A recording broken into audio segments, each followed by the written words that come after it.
Hey guys, Old Crow Gaming here. It's July 5th, 2016, and I'm sure you know what that means. It's time for me to wave postcards in front of the camera. No.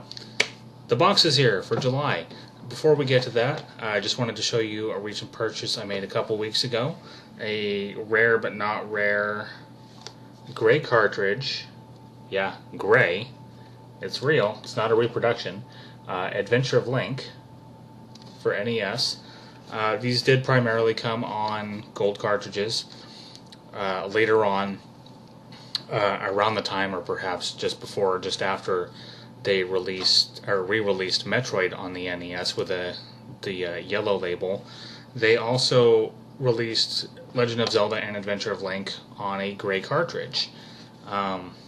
These are a little rarer than the gold cartridges, but they don't generally go for much more. I actually got this for less than the gold cartridge Legend of Zelda I have. This was about $20 at Recycled Video Games. So, but it's a nice clean copy, very clean cartridge. Little bit of scuffing on the back label, but I mean the front label and the cartridge itself is just pristine, which is not surprising. They take really good care of their stuff there at Recycled Video Games. So, without further ado, let's get on to the box. It's got a little bit of a bulge there, but let's see what we got here. Let's see our goodie this month, because everyone loves a Slinky. Slinkies are fun, actually. This one's got, well, it's green. So, I don't know if you can see it. It's got Luigi on it. Hello, it's me, Luigi. I forever live in my brother's shadow. He really does. Poor Luigi. Let's see what else we got here. On to the games. Well, we actually, before we get to the games, it looks like we've got a peripheral. The Super Nintendo mouse. And you can tell this thing is old because it's a ball. It's not optical. I mean, it pretty much works exactly like a regular computer mouse.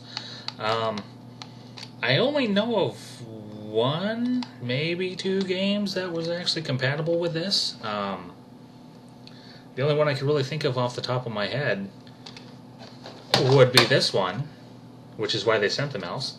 Mario Paint. I will try and find out later what other games were compatible with the mouse. Maybe that'll be an episode of useless video game trivia, huh? Let's see what else we got. Also on the Super Nintendo, we've got Home Alone. There's a Game Boy version of this as well, which is pretty much just a port of the Super Nintendo version. I never played the Super Nintendo version. I played the Game Boy version growing up. My friend Tim had it.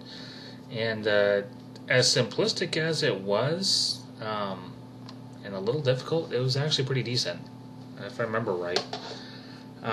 So we got two Super Nintendo games as per usual. Future boxes, at least for the next couple months, should have more Super Nintendo and less Nintendo.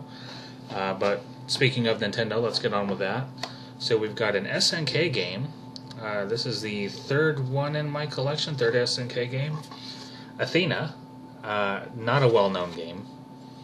But if you're familiar at all with the King of Fighters series, it's the same sort of Athena, based on the Greek goddess, very loosely, extremely loosely. Never played it, but it's SNK, so I'm sure it's not bad. Next we have actually this copy of Athena is in very good condition. Might need to clean up a little bit of peeled off labels, but it looks good. The next game is actually the first game I ever bought.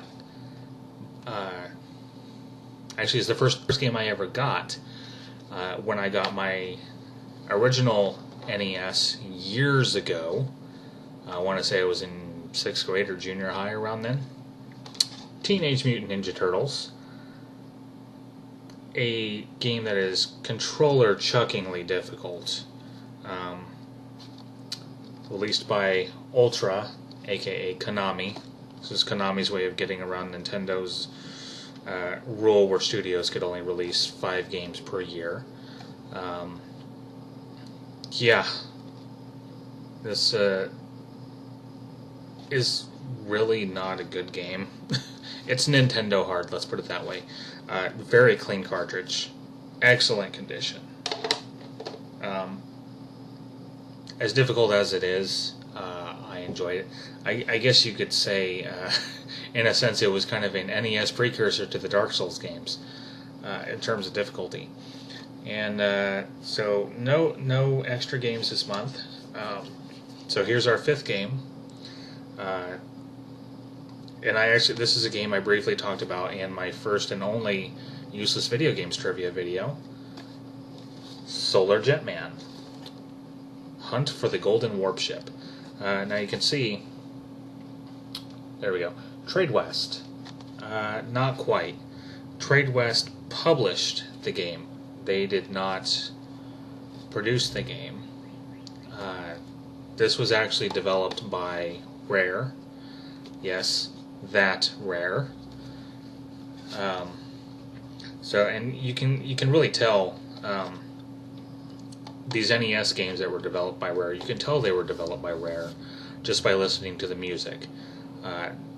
They use a lot of the same instruments and sound very similar to each other because they share the same music composer, whose name actually escapes me at the moment. I want to say David Weiss. Not sure. If you really want to know, go watch my Useless Video Games trivia episode on it, and check out the music on. You can find it on YouTube. Check out the music if you're really into video game music, especially 8-bit chiptune stuff. It's really good.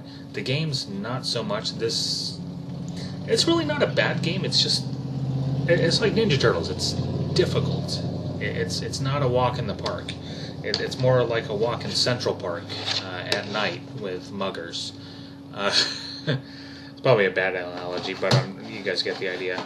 Anyway, that's this month's box, and I will be back again in August to show off the next box. Until then, keep gaming, and I will talk to you guys later.